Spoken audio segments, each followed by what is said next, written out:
Magandang araw po. Narito na po ang magiging lagay ng panahon ngayong araw ng Martes, November 26, 2024.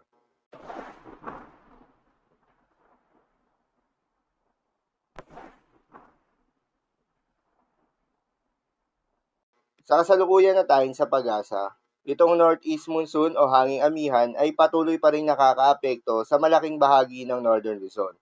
Dahil dito asahan yung maulap na kalangitan na may kalat-kalat na mahihina hanggang sa katamtaman ng mga pagulan.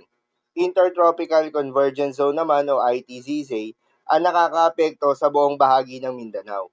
Dahil dito asahan naman yung maulap na kalangitan na may kalat-kalat na mga pagulan at thunderstorms. Habang sa nalalabing bahagi ng ating bansa ay asahan naman yung mga panandaliang buhos ng ulan, lalo na sa hapon o gabi, dulot naman niya ng mga localized thunderstorms. Magandang balita naman dahil ayon sa pag-asa ay wala tayong binabantayan na low pressure area o bagyo sa loob o malapit sa Philippine Area of Responsibility na maring makaapekto sa ating bansa.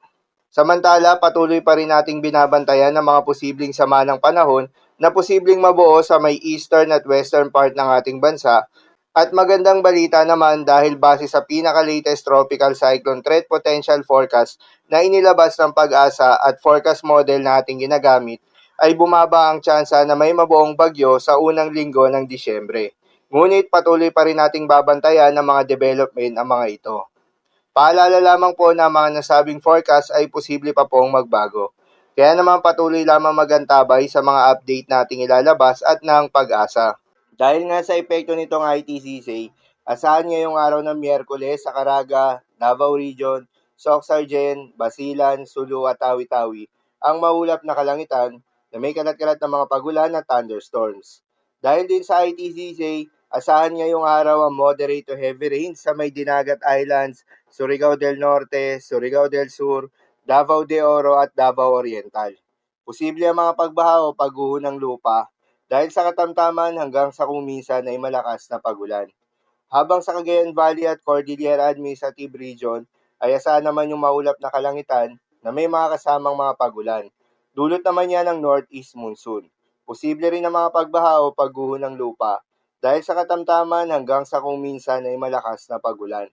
Habang sa Ilocos Region ay asahan naman yung bahagyang maulap hanggang sa maulap na kalangitan na may kalat-kalat na mga mahihinang pagulan. Dulot pa rin yan ng northeast monsoon. Habang sa nalalabing bahagi ng Mindanao ay asahan naman yung bahagyang maulap hanggang sa maulap na kalangitan na may kalat-kalat na mga pagulan o thunderstorms. Dulot pa rin yan ng ITZZ. Posible rin ang mga pagbaha o pagguho ng lupa during severe thunderstorms.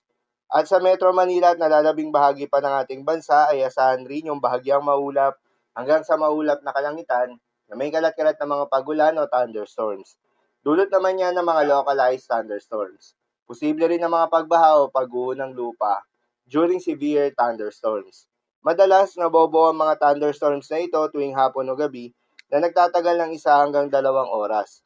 Kaya naman ingat sa mga posibleng banta ng pagbaha o pagguho ng lupa.